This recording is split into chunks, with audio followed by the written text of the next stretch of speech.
Okay. Right? Uh, Good evening and welcome to the July Wetlands Watercourse Commission meeting. Is there anybody, do you know, Lisa, is anybody on other than Jim? I mean, other than, that's it? So there's no audience of citizens then. Like I said, we're gonna approve minutes of the meeting, of the May meeting at the next meeting. I gotta go through them. I want to make sure that everything, I didn't have a chance to go through, so I talked to Jim, he said we could do that at the next meeting. So the next thing on the agenda is the public hearing. I'd like to have a motion to open a public hearing for application 22-05 WF. Make the motion to open application 22-05 WF. Can I have a second? Second. All in favor? Yep.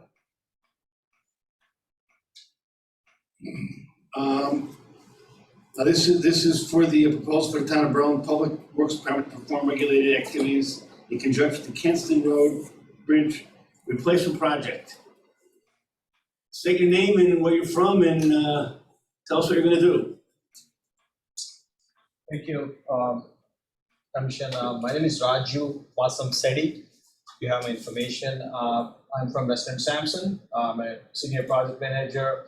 I'm representing the town of Berlin Engineering Department. We are the design consulting engineers for this particular project.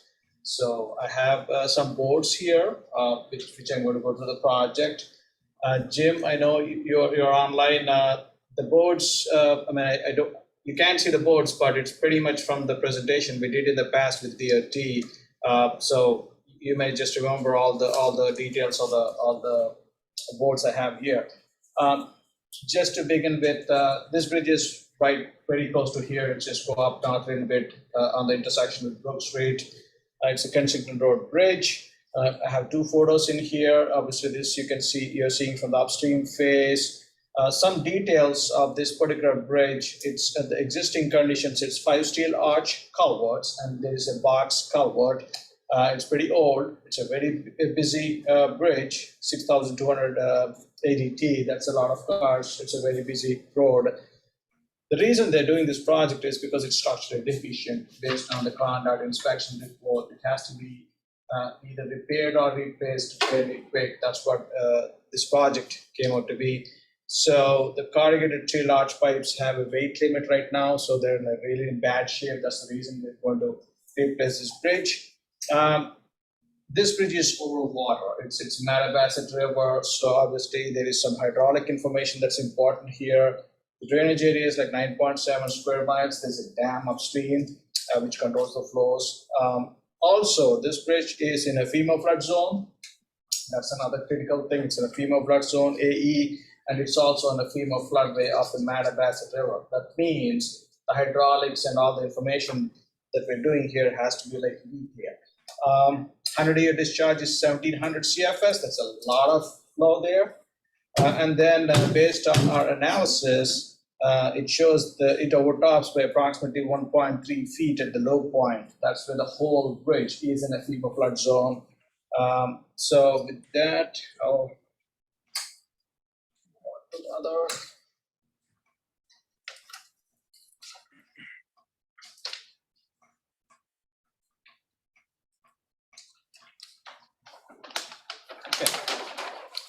Some more photos. This is Brook Street intersection, north approach. You can see that's where the bridge is. South approach, you can clearly see where the bridge is. You can also see the railroad bridge right downstream of it. Looking from an upstream view, this is what the Madabassett River looks like. It's pretty wide, nice floodplain river.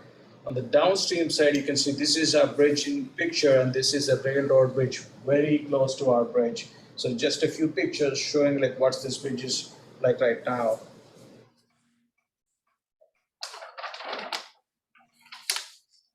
So plan view, this is just a plan view looking at the plan again, Kensington Road, and you have Brook Street right here. This is a bridge here, Kensington Road Bridge, and the railroad bridge is right across here, kind of a thing.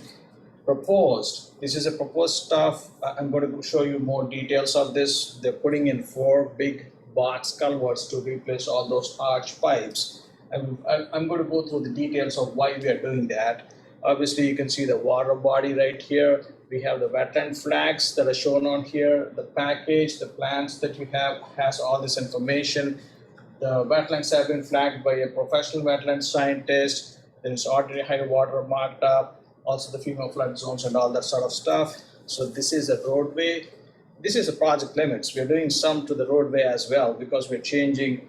Again, we're trying to maintain the drainage and all those kind of things. So there's minimum roadway improvements going on here. It's also the intersection. There's some drainage going on here. But the biggest thing is the bridge will be replaced. So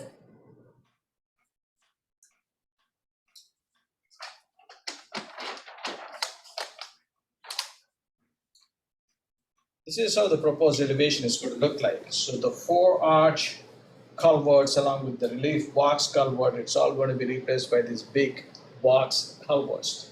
These boxes are 15 foot wide, 3 boxes are approximately 8 foot deep, and then it's also filled with the bottom 2 feet of natural material. This is an Army Corps requirement. It's for fisheries and habitat, that sort of stuff. There are also 2 notches in 2 of these boxes. This is a fisheries requirement. I'm going to show you the fisheries requirement that was put up here by DEP. So the 2 notches will allow for like the low flow go through when it's extremely low to maintain normal low flows. And the last box is slightly raised and it's a smaller box. So this is an elevation view. There's some information in here on the widths and elevations and things like that. And then this is a section view going from upstream to downstream. This is the opening right here. This is the natural bottom material, and then you have the footings and all that information down here, guardrails, things like that. The reason why we picked boxes is the speed of construction. That's a big deal because this is at a very key intersection. It's for the emergency vehicles. The post office is right there. The police department is just out of the bridge. So we can't risk providing some sort of a longer duration construction. And when you come to boxes, you can put it like in one season.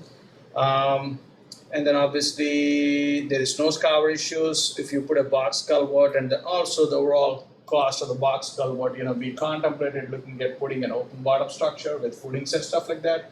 But the railroad is right very close to it. It's going to be a really expensive process, long process. So this is going to be the best alternative in this case. Quicker construction, lower cost.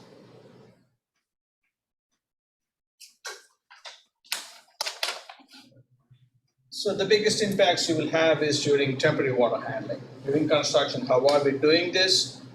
This being a busy road, we're going to have one lane open all the time. So in this particular case, we'll be having one of these lanes open, north and the south, and we're doing in 4 subphases. So we call this stage 1. So we're doing half and half, like we're cofferdaming this section, letting the water to go through while we build this piece. Likewise, we flip to the other side. And then when we get to the next phase, we just flip over and do the other 2 corners, pretty much the other sides. So it's going to be 1 lane open at any given time and 1 corner to be done in like 2 different stages. We've sized the height of the cofferdams for a certain storm event. So it's going to be quicker and faster in terms of the water handling here. So, like I mentioned, it's in a floodplain, it's in a FEMA flood zone, so hydraulics, the amount of water going under or flooding, all this matters here. That's a schematic from one of the programs I use, showing different boxes, the 3 boxes and the relief box. Again, don't look at the dimensions, it's a skewed figure, but bottom line, the roadway elevation is around 54 to 55, like it's 54 around here and 55, it kind of tapers up. And the roadway overtopping elevation, which is off of the bridge, is around like 52. So this is where it floods. That's why this whole thing is in a FEMA flood zone as if it overtops. And the culvert low chord is at 53.5. These are the low chords, the bottom of the structure, we call it. So I'm going to look at the hydraulics numbers here. So the existing hydraulic opening, the pipes, the box is approximately 190 square feet. When we're doing the proposed hydraulics with the bigger boxes, we are going to 330 square feet. That's almost like 70+% increase in the hydraulic capacity, meaning it's going to take a lot more water through those boxes without any downstream impacts. We looked at all the hydraulics done by modeling and things like that. So what existing is saying is there's no freeboard during 100-year storm event. It's like way high up. And during proposed, it's going to drop by a foot. We have approximately 1.6 feet of freeboard during 100-year storm event. So we're letting a lot more to go through during normal, like during extreme floods and stuff like that. Obviously, existing 100-year flood elevations, these are the elevations, it's dropping by approximately a foot. So that's a big relief. So this project has no adverse impacts, no increases, no impacts downstream. And we demonstrate by doing hydraulics. Again, this is a DOT project. It's funded by LOTSIP, so we had to go through all this process to make sure it all works.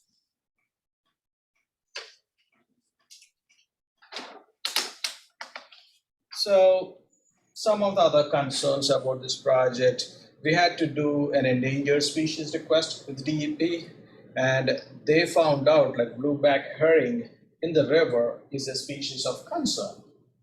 And therefore it went to fisheries. So they said you need to talk to fisheries because there's a fish habitat here, and this is DEP. We made a formal request, and the DEP came up with these recommendations. They said all unconfined stream activity should be in between these periods. It's always seasonal restrictions they look at. Substrate placed in culverts should be a mix of cobbles, like natural stuff that's out there. This is what we have a spec saying. This is what the natural material is going to be. And then I also mentioned those 2 notches. That's what they said, cells 2 and 3 should have those low flow notches, which we are providing here. Water should not be pumped around the project site. Around the project site, meaning in the water, there should be no pumping. And also do the best management practices for all the erosion sediment control measures. We have all the best management practices on the top of the road, make sure standard DEP E&S measures. So, coming to the last board here, which is the most important thing you guys want to know is what are the impacts here? We are replacing this bridge. There's a lot of impacts going on here. It's a decent size structure. So the entire blue you see here is the permanent watercourse impacts within the watercourse itself. And that number came out to be approximately 4,000 square feet, and the wetlands is only approximately 300 square feet. When all said and done, we are around 4,500 square feet, but the majority of the impacts are mainly due to replacing the culverts itself. We're replacing this whole stretch. There will be some minimum grading as well, and the rest of the stuff with these temporary impacts is all because of the coffer dams and things like that. So obviously, these are the critical elevation, critical numbers, and the wetland impacts are around 4,500 square feet. That's what we came out to be. So again, it's what it is. The impacts we need is to replace the structure. We need to go through these motions. There are also Army Corps permit we're applying soon for PCN, we'll do that stuff, and there'll also be a DOT review on this thing as well. With that, I'm done with the presentation. If you guys have any specific questions. Duration of the project. It's one construction season. It's supposed to start next April, next spring. It's going to go out to bid, start in spring and end towards the fall. One construction season, 2023. And the natural material in the bed of the culverts, you said is like pebbles and stones? Yes.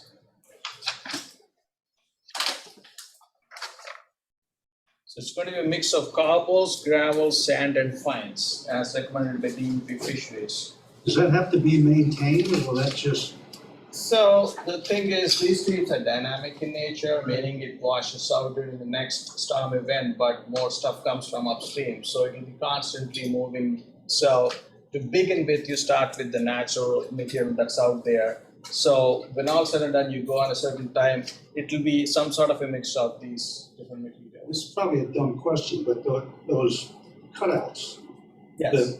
that allow for lower flows, is that filled with the natural material also? No. So the natural material is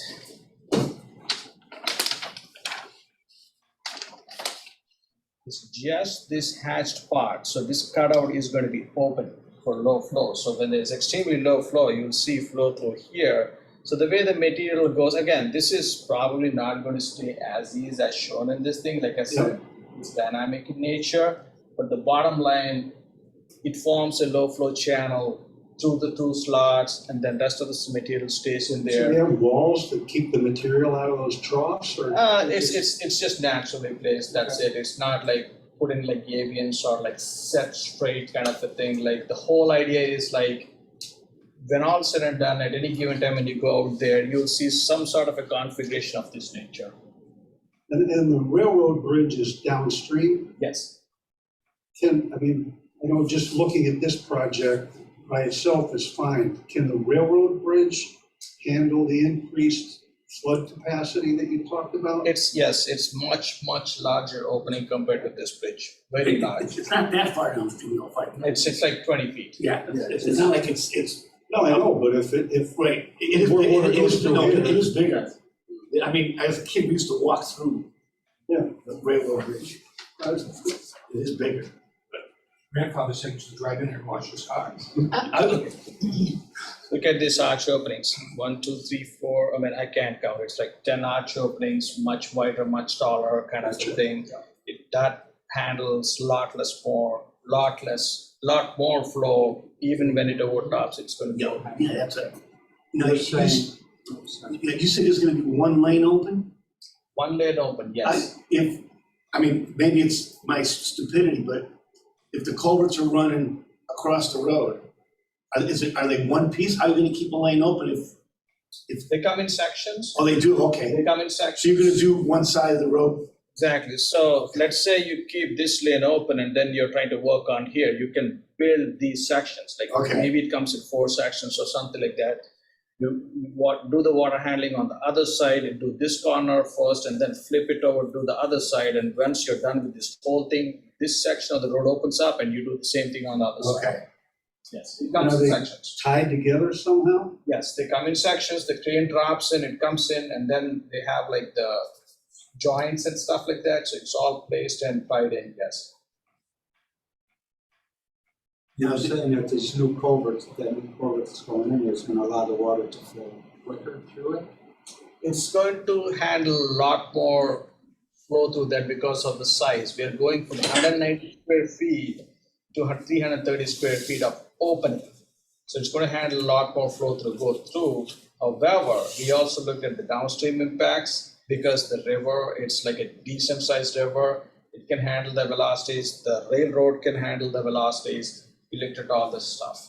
So there's not going to be any adverse impacts, but it's going to improve the flooding per se if the water ever comes up so high.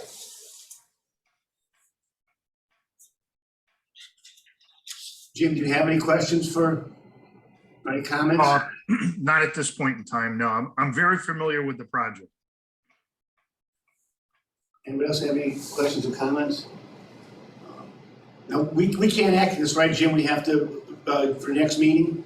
Correct. You can close the hearing if you're comfortable, or if you have any questions or would like additional information, we would keep the hearing open. But yes, Mr. Chairman, you're correct. We have to wait till next month if you are going to take action. If anybody has any questions or comments, if everybody's comfortable with the project and you want to close the hearing, and then we'll vote on it as far as the procedure at next meeting. Anybody guys, any questions, comments? If not, can I have a motion to close the public hearing? Make a motion to close the public hearing on application 22-05. Can I have a second? I second. All in favor? Thank you. We'll see you next month then. When is, do you have a date for the meeting? August 2nd. Was it August 2nd? Okay, So, thank you. yep. Next on the agenda is a regular meeting for application 22-06WF, proposal by Stan Ken Polymers Incorporated to construct an accessory structure building within the upland review area of 401 Berlin Street. Somebody said that. I'm here for that. Mr. Chairman, I think you read the public hearing notice. I did, Did you read it? Yes. Okay. I guess I did.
Good evening, everyone. My name is Stephen Benbed. I'm a professional engineer with Titan Environmental here on behalf of Stanchem Polymers for their wetlands application for their facility located at 401 Berlin Street, East Berlin.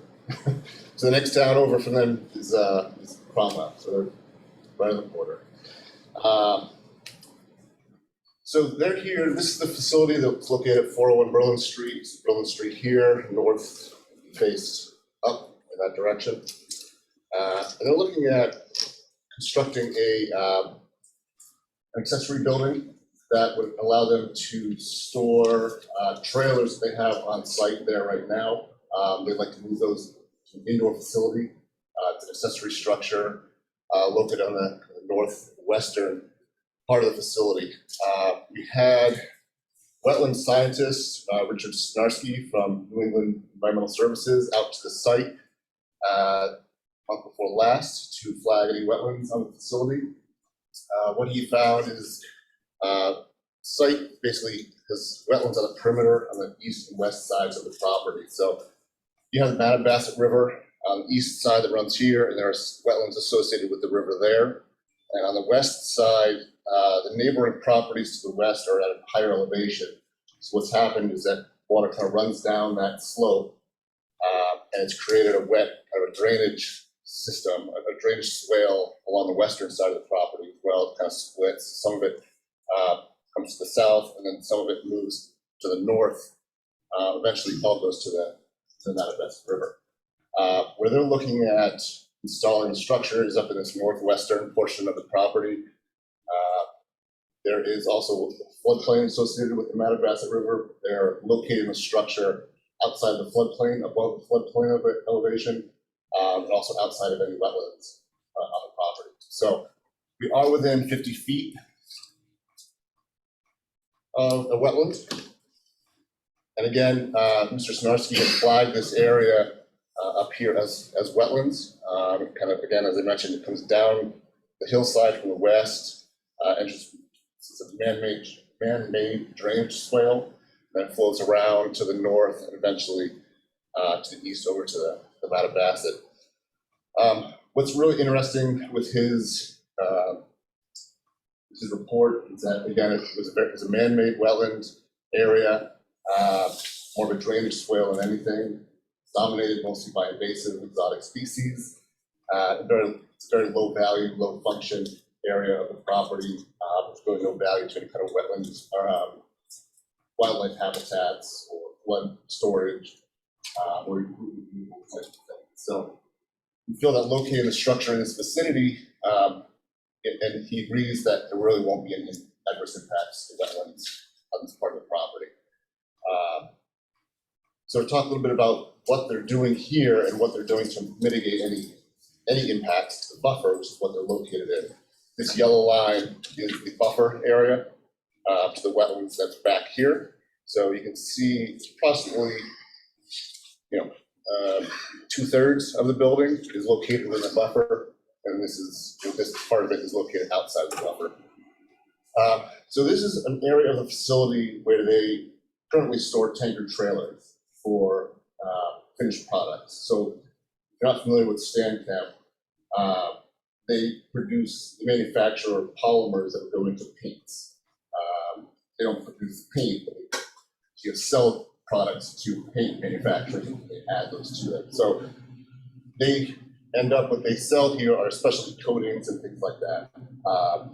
So when they're done with them, their finished products are liquid form. So what they do is they load those into trailers, tanker trailers, and then they will be shipped out to whoever end user is. So right now, this is just an open area. They have a scale here for trucks when they come in and they come out, they weigh in, they weigh out. And the trailers just kind of lined up here in that area. So what they're doing is they're building this new structure where they can store those. Instead of storing those trailers outside of the yard, they can put them undercover. They also want to provide somewhere for personnel who are working here, a safe, well-lit, heated environment to get out of the elements and do their work inside the building here. So they kind of looked all over the facility, looked around the property, to try to find the best place for it. And after evaluating the property, this seemed like it was the most logical place for the building. So we were, like I said, we were able to locate it outside the wetlands, but we're in the buffer. So we took the recommendation of Mr. Snarsky, the wetland scientist, soil scientist, to establish a buffer between the building and wetlands. There's really nothing there now. Again, this is an area of packed dirt, some secondary growth where there were structures or there was development historically. It's gone now. Things kind of sprout up. Nature kind of tends to take over in these types of areas. So what he'd like to do is, for the area that we are disturbing, to come back in here and plant 24 herbaceous shrubs. They're red osier dogwoods, high bush blueberry, and winterberry holly.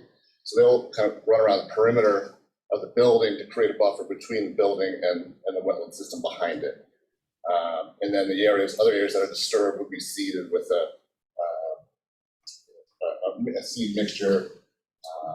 It's made up of native grasses, things like that. So in the end, again, they're not changing what they're doing here. They're just they're trying to improve the functionality of the site and remove any kind of potential for spills, things like that.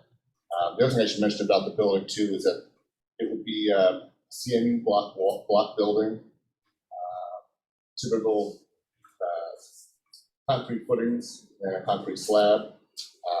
And on the interior of the building, we're actually going to pitch the building floor towards the back of the building so that if there were any spills, leaks, things like that, drips, drabs, it wouldn't flow out of the building. So everything would be contained on the back wall of that building. And that poured concrete slab foundation will actually come up higher in the back in order to contain any kind of spill, of course, of normal operations. That, in a nutshell, is the project. I'm happy to answer any questions. In previous projects that involve commercial buildings like this for working on trucks or historically speaking, there's been some kind of a separation catch basin in the event that any wells or water is spilled so that you can contain that problem, or you don't put anything like that into this floor situation. So we don't want to put any kind of drains like that in the floor. So this facility is also regulated by the state, by a stormwater general permit, SBCC plan. So what we would do is use the building as its own containment versus having a separate structure for it. So and size that so it would be pitched enough where it could contain the entire. So God forbid the entire tanker, let's go, right? The building would be designed, constructed in a way that it would contain, every last gallon of that tanker truck inside the building, so it wouldn't flow out inside. But what do you do with it once it leaks? Well, then, so it would be contained in the building. Then it would have to have a waste handler come in and pump it out. It's So actually sitting on the floor. it would be sitting on the concrete floor, right? And there's enough pitch and enough of a step wall. Yes, yeah, that's exactly what they want to do. What kind of something like that. Yeah, we have, so tanker trucks like this, they have partitions in them, right? So, the overall tanker is, the largest compartment is approximately 7,000 gallons,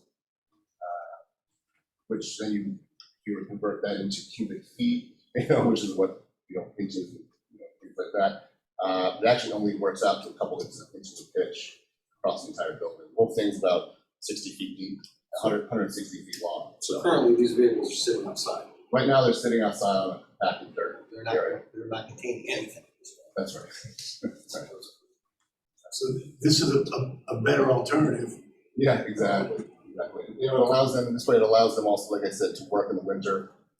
They run electricity to the building for lighting, and they use gas for the heating. And again, we're not talking about keeping it 78 degrees, it's just keep above freezing. And you said this is, the DEP it regulates this as far as what's. So yeah, because it's an industrial activity. Yep. DEP, EP regulates any industrial activity that has a stormwater discharges. So they have registered and they have to adhere to certain permit requirements involving maintenance, housekeeping, testing stormwater discharges for various parameters. So yeah, this facility. And they approve this site? As far as the projects? Yeah. So this isn't something that would be their jurisdiction to, approve the projects, each individual project or things that they do at the site.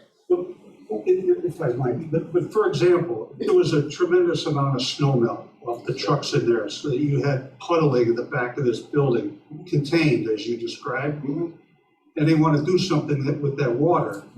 This discharge permit you're talking about would govern what they're allowed to do with that water. That's right. I mean, they can't just sweep it out into the wetlands, That's for example. exactly. Yeah, exactly. That's what I was getting at. That's Yeah. right. If the DEP is regulating this, you gotta adhere to their. Oh, yeah, yes. So that part of the building is under this permit, not the whole thing. Right. I think Well, that's what I was getting at. You're right. Thank you. But yes, they're not going to be sweeping it out the door, as you say, yeah.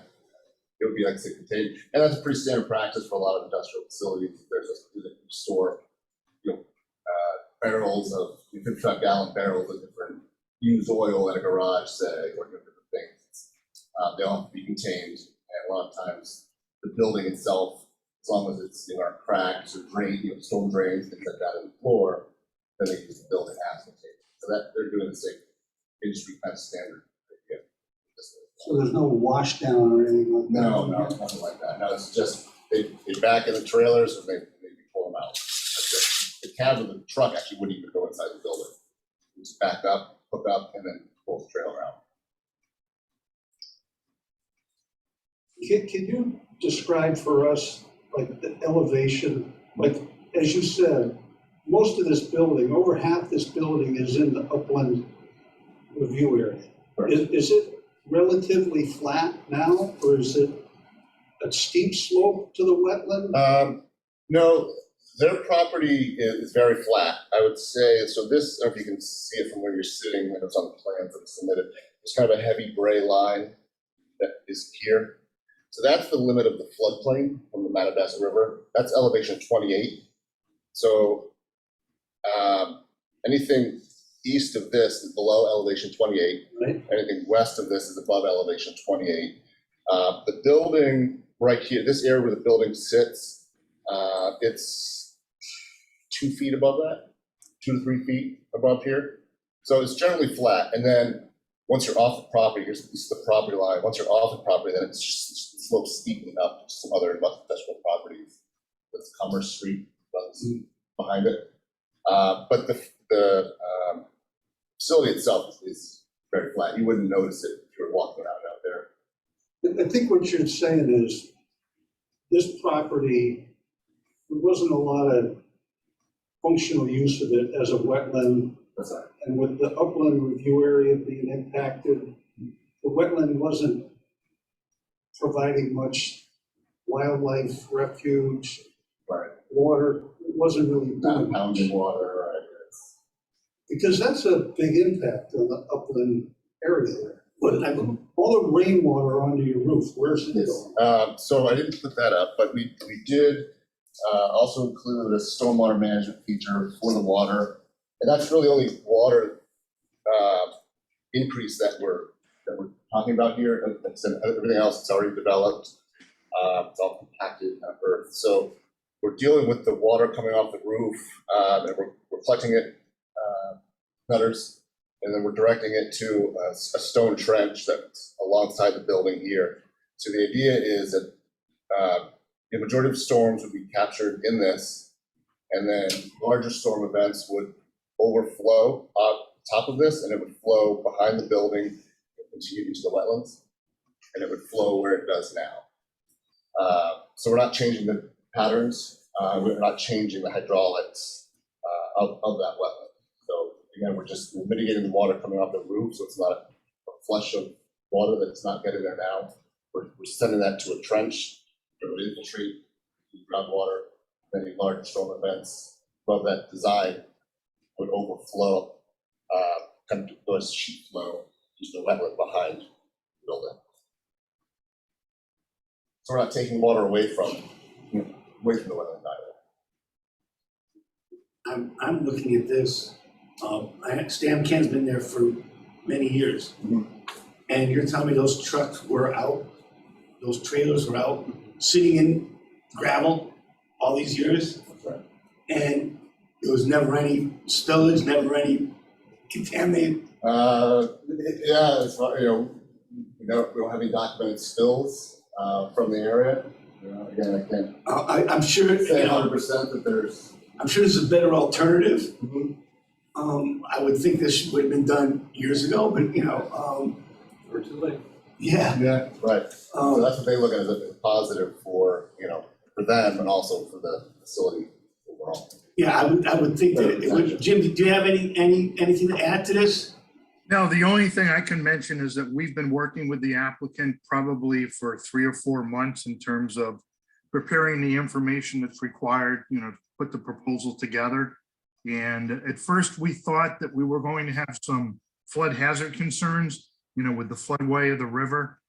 They did their homework. They had a survey put together, an accurate survey that was never put together for that facility.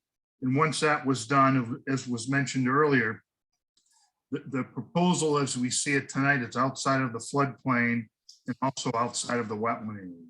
So we're pleased to see that they were able to find a spot that really created minimal impacts.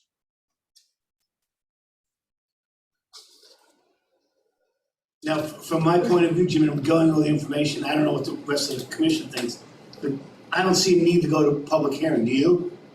At this point, my recommendation is, I agree with you, Mr. Chairman. We don't have any direct impacts. Yes, the proposal does disturb a portion of the upland review area. But again, the upland review area is not a regulated wetland per se. So no, I would say I don't see a need to go to public hearing. No. If the commission have any comments or questions for him? We just have to leave the mandatory 15 days. Although keep in mind, because of the statutory requirements, the commission cannot take action until, if you so desire to take action, you would have to wait until next month. Right, till next month, I understand it, we don't, but taking the action, we can vote on it next meeting without a public hearing. Correct.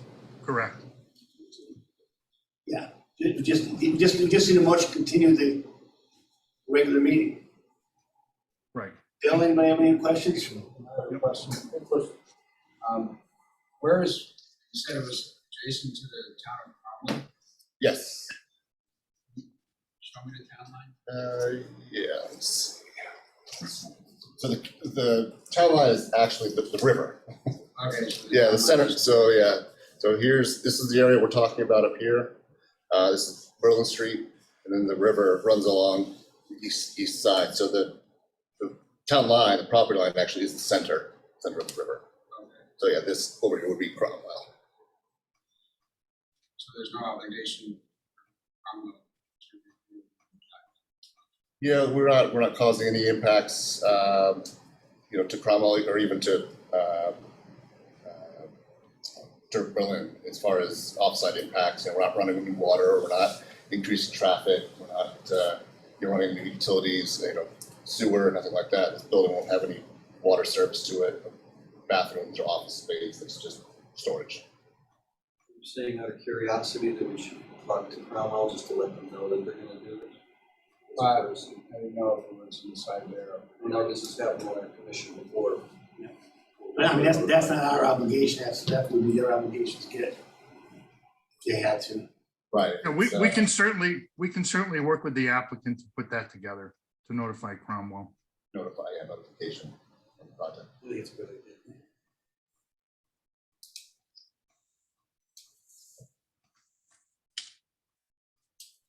Anybody else?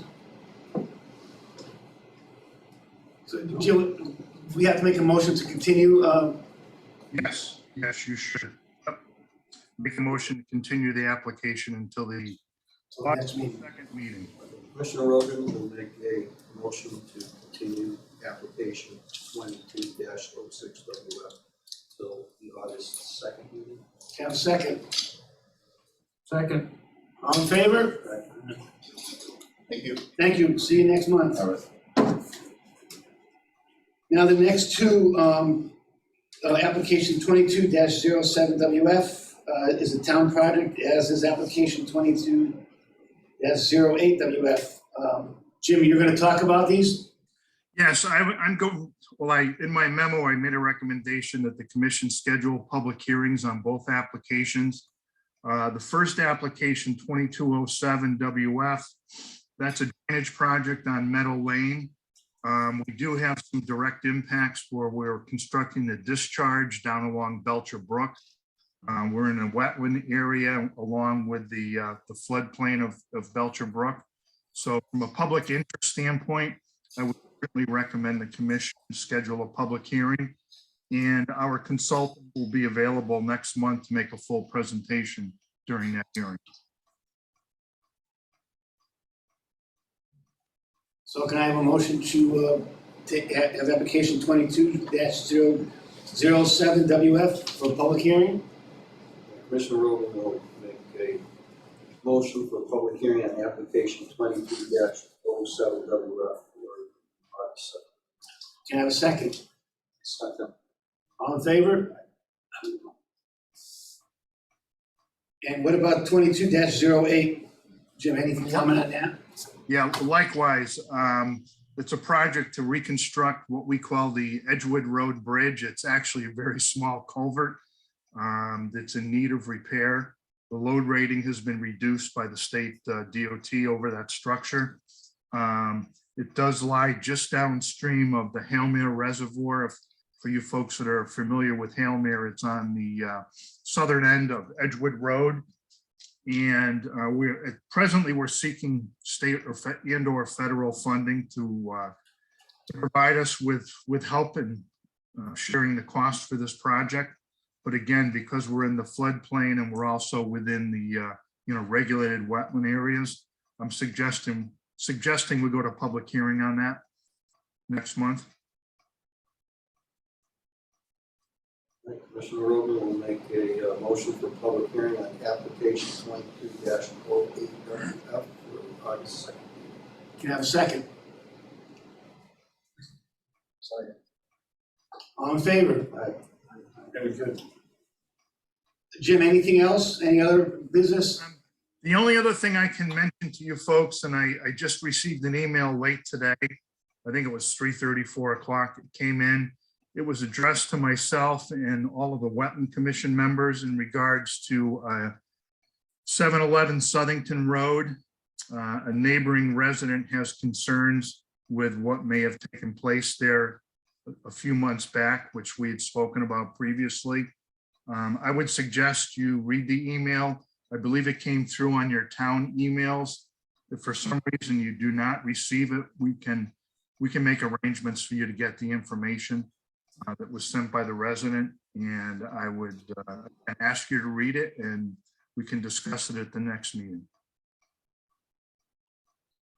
And Jim, did you talk to Tollgate Road?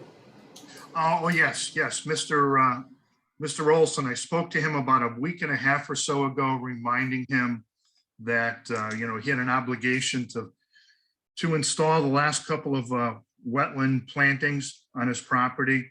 He said he was going to do that. He had yet to acquire the plantings, but he was going to, and he would let me know when they were installed. I asked him to save the tags, if I couldn't get out to the site when he was planting them, so that we could verify that he's in compliance with the plan. So I'll make a follow-up phone call to him when I'm back in the office. And anything else, Jim?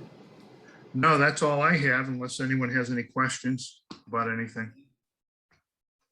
If not, there is any questions or yes, Bill, go ahead. I just want to say I'll recuse myself from that 7-Eleven project. Okay. If not, like to have a motion to adjourn? Make the motion to adjourn. Have a second? Second. All in favor? 7:50. Okay, thank you. Is it off? Hey, folks. All right, before we leave,